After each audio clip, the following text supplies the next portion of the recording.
Alright guys, welcome back to another video from MBMRC. This is Brian. Before we get too far into today's video, I do want to just remind you guys real quick to like the video if you do like it, subscribe if you like it, and whether you like it or not, comment. Tell us, hey guys, I hate this, I hate you, whatever you need to do. But also, if there's any good news there, if there's something you like, don't be afraid to say that in the comment section below. Always check our description. We have a lot of helpful links in there. Thanks a lot. Hope you enjoy the video. Alright, ladies and gentlemen, here we are, northeastern Ohio. It is 12 degrees, and we got a terrible storm the other night that was mostly ice and some snow. And as you can see,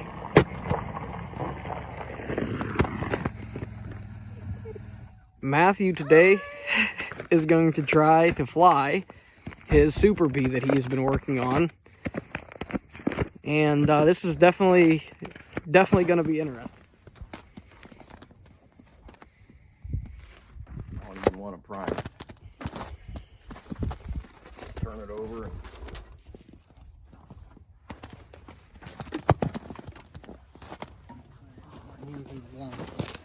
I'll handle it. Just don't over prime it. Doesn't even look like it's pulling any up yet. As soon as it does, these things are really bad at overfueling.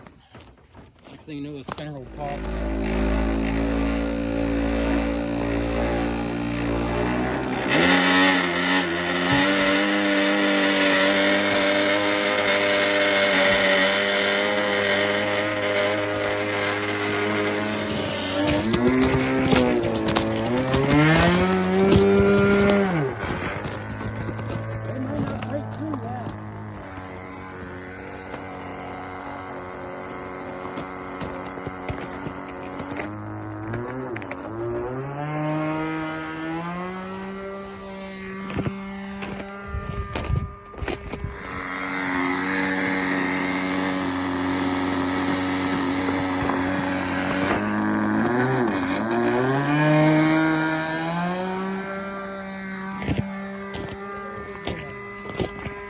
Tail heavy?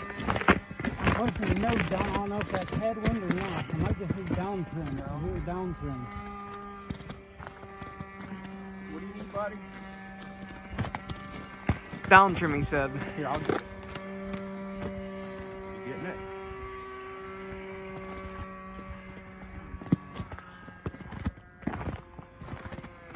Down.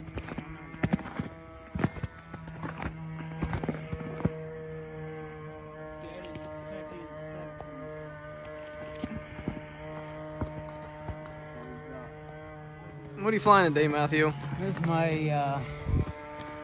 Lazy Bee kit from Andy Clancy Designs in Arizona. Plane came out in 1993.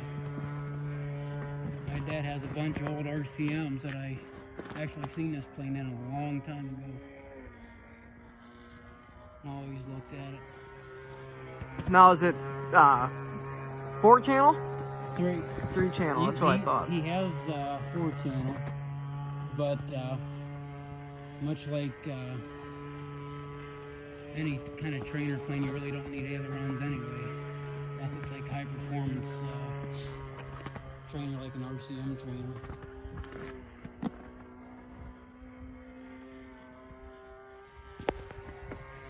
Thanks for landing across the field, man. Yeah, it feels like it's out of the north. It kind of feels like a slip from what I'm hearing. Kind of a northeast wind.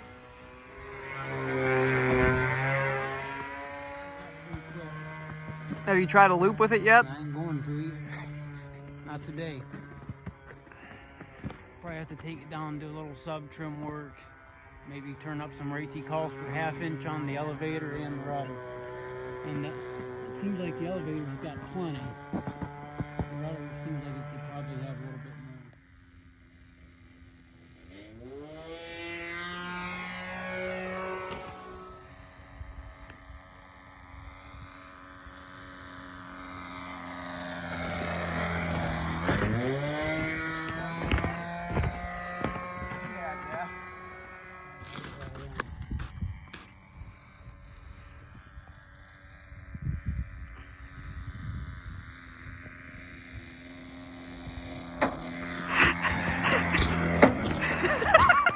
Trexler's work.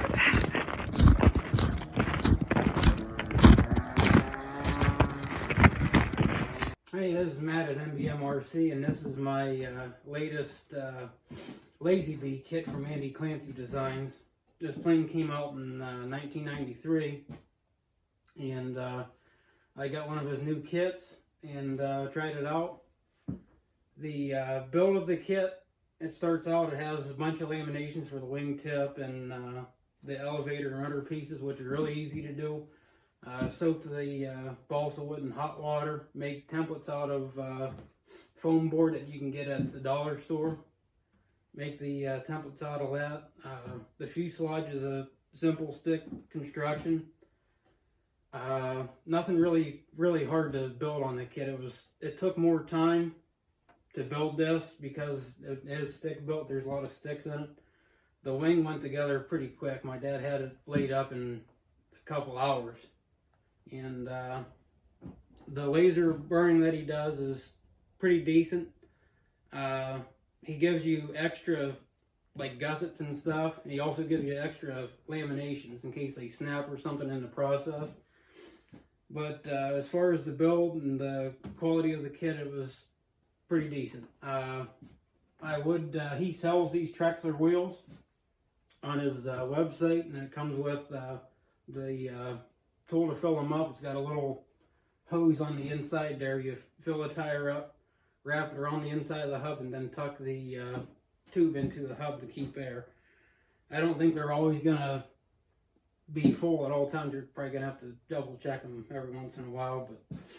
But as far as hardware goes, it didn't come with any control horns or clevises or anything like that. I have a small throttle cable that I got from Brodac a while back. I just used 256 wire on some 5/16 square hardwood with some easy connectors on the control horns.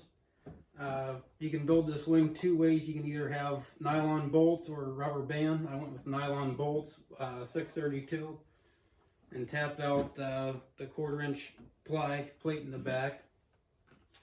And 15 LA up front. A lot of guys say, oh, you got to have a 09 or an 049 or something in there because you don't need a whole lot of power with it. Well, the 15 is as much as he says to go with it, and I think the 15 is perfect, really, because you have plenty of power to get climbed up where you need to be. If you get into trouble, you have plenty of power to get you out of the trouble. My first flight with it, you'll probably tell in the video that it was a little bit of a crosswind, so it was kind of hard to tell really any flight characteristics as of this point, but I can tell you it is super floaty. You can let off the throttle and you can glide a long time. The landing that I had wasn't the greatest. My thumbs were a little cold, but yeah, it would remind you of like a Sig Senior, the way that it floats, and I think this is a little bit more floaty than a Sig Senior is. You can tell here, I'll flip it around. If you can see the rudder there, this whole piece here is hinged. You have a ton of throw that you can put into it. He calls for a 1/2 inch on the rudder and the elevator. I think I'm going to have to put a little bit more in. The elevator, it's got a 1/2 right now. I think it could use more, and I think the rudder could use a little bit more too. But as far as that all goes, I would recommend getting one of his kits and trying it out. He's been making them since '93.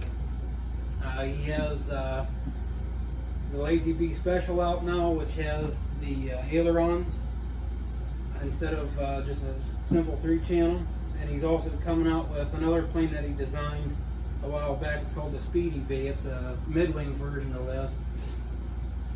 He'll probably be coming out with that either this month or next month. It was in the latest issue of AMA magazine, so it's probably not too far away. So check those out on his website and enjoy the video.